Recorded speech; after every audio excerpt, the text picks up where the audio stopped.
Perkenalkan, nama saya Arvin Damario Agung Putra dari kelas 11 IPA 3. Hari ini saya akan melakukan presentasi tentang salah satu bab di biologi yaitu nafza, narkotika, psikotropika, dan zat adiktif. Mari lihat pengertian dari nafza.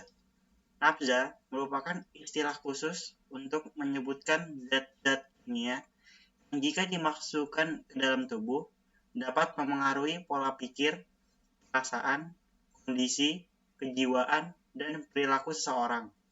Nafza dapat dimasukkan ke dalam tubuh melalui cara seperti diminum, dihirup, atau dihisap, maupun disuntikan langsung ke dalam pembuluh darah.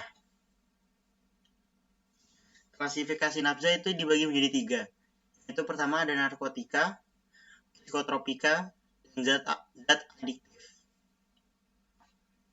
Narkotika adalah zat atau obat baik yang bersifat alamiah, sintesis maupun semi-sintesis yang menimbulkan efek penurunan kesadaran, halusinasi, serta daya rangsang. Sementara, menurut UU Narkotika Pasal 1 Ayat 1 menyatakan bahwa narkotika merupakan zat buatan ataupun yang berasal dari tanaman yang memberikan efek halusinasi, menurunnya kesadaran, serta menyebabkan kecanduan. Obat-obatan tersebut dapat menimbulkan kecanduan jika pemakainya berlebihan. Pemanfaatan dari zat-zat itu adalah sebagai obat penghilang nyeri serta memberikan ketenangan. Penyalahgunaannya bisa terkena sanksi hukum. Berdasarkan peraturan undang-undang tersebut, narkotika terbagi menjadi 3 golongan, yaitu ada narkotika golongan 1. Narkotika golongan 1 seperti ganja, opium, dan tanaman koka sangat berbahaya jika dikonsumsi karena beresiko tinggi menimbulkan efek kecanduan. Narkotika golongan 2 yaitu sementara narkotika golongan 2 bisa dimanfaatkan untuk pengobatan asalkan sesuai dengan resep dokter. Jenis dari golongan ini kurang lebih ada 85 jenis. Beberapa di antaranya seperti morfin, alfa-prodina, dan lain-lain. Golongan 2 juga berpotensi tinggi menimbulkan ketergantungan. Narkotika golongan 3. Dan terakhir itu ada narkotika golongan 3. Memiliki resiko ketergantungan yang cukup ringan dan banyak dimanfaatkan untuk pengobatan serta terapi. Itu selanjutnya ada psikotropika. Psikotropika adalah zat atau obat yang bekerja menurunkan fungsi otak serta merangsang susunan syaraf pusat sehingga menimbulkan reaksi berupa halusinasi, ilusi, gangguan cara berpikir, perubahan perasaan yang tiba-tiba, dan menimbulkan rasa kecanduan pada pemakainya. Jenis obat-obatan ini bisa ditemukan dengan mudah di apotek. Hanya saja, penggunaannya harus sesuai dengan resep dokter. Efek kecanduan yang diberikan memiliki kadar yang berbeda-beda, mulai dari berpotensi tinggi menimbulkan ketergantungan hingga ringan. Banyak pengguna yang mengkonsumsi obat-obatan tersebut tanpa izin dari dokter. Meski efek kecanduan yang diberikan termasuk rendah, namun tetap saja bisa berbahaya bagi kesehatan. Data menunjukkan sebagian besar pemakai yang sudah mengalami kecanduan dimulai dari kepuasan yang didapatkan usai mengkonsumsi zat tersebut yang berupa perasaan senang dan tenang. Lama-kelamaan, pemakaian mulai ditingkatkan sehingga menyebabkan ketergantungan. Jika sudah mencapai level parah, bisa mengakibatkan kematian. Penyalahgunaan dari obat-obatan tersebut juga bisa terancam terkena hukuman penjara.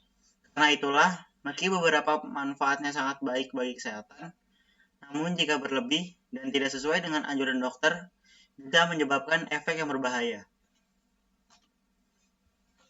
Lalu di sini ada golongan psikotropika. Golongan psikotropika itu lebih banyak dari golongan narkotika.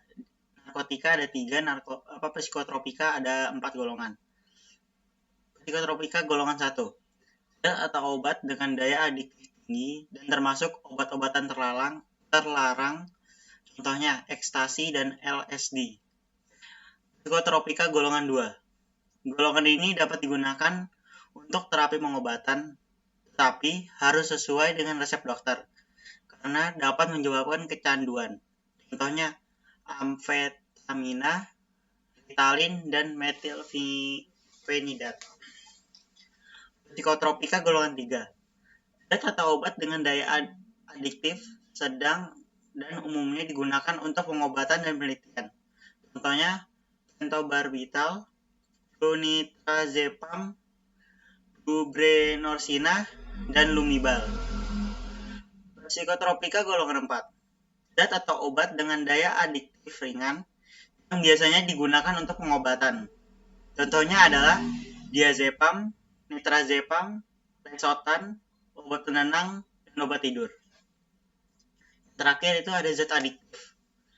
Zat adiktif merupakan zat yang tidak termasuk narkotika atau psikotropika, namun dapat mempengaruhi kerja otak dan menimbulkan efek ketergantungan. Alasannya, ketika mereka menggunakannya, zat memberikan tanggapan dengan mengeluarkan dopamin yang memberikan reaksi rasa nyaman dan menyenangkan. Sensasi rasa nyaman dan menyenangkan itu terekam oleh otak sebagai sesuatu yang kamu butuhkan.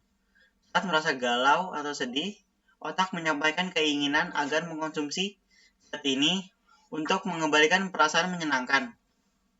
Contoh zat adiktif antara lain yaitu nikotin, alkohol, kafein, opioid, tembakau, dan lain-lain. Ini lalu ada dampak penyalahgunaan nafza yang digunakan terlalu berlebihan. Pengaruh penggunaan nafza terhadap sistem saraf itu saya mengaruhnya terhadap penggunaannya. Zat psikoaktif terdiri atas 3 golongan, yaitu stimulan, depresan, dan halusinogen. Stimulan yaitu zat yang bekerja menstimulasi sistem saraf simpatetik melalui pusat pengaturan hipotalamus, sehingga kerja organ yang diatur dapat meningkat. Oleh karena itu, stimulan memberikan rangsangan pada penggunanya untuk terus menggunakan tenaganya karena tidak merasakan lelah atau sakit. Dan termasuk golongan stimulan yaitu ekstasi, kokain, nikotin, dan kafein. Depresan yaitu zat yang bekerja menghambat fungsi neuron, sistem saraf, pusat, sehingga aktivitas tubuh menjadi berkurang. Penggunaan obat jenis depresan akan merasakan tenang, damai, dan mengantuk. Zat yang termasuk golongan depresan antara lain opium, morfin, heroin, dan alkohol. Halusinogen yaitu zat yang bekerja mempengaruhi persepsi penglihatan, pendengaran, dan juga peningkatan respon emosi penggunaannya. Obat halusinogen menyebabkan penggunaannya dapat melihat atau mendengar hal-hal yang tidak ada sama sekali, atau melihat benda mati tanpa hidup. Contoh zatnya adalah LSD dan meskalina. Karena penggunaan nafza terhadap kejiwaan itu ada paranoia, itu rasa curiga yang berlebihan. Mania itu rasa semangat yang berlebihan. Agitasi itu jengkel, marah, dan gelisah pada penggunaan obat golongan stimulan.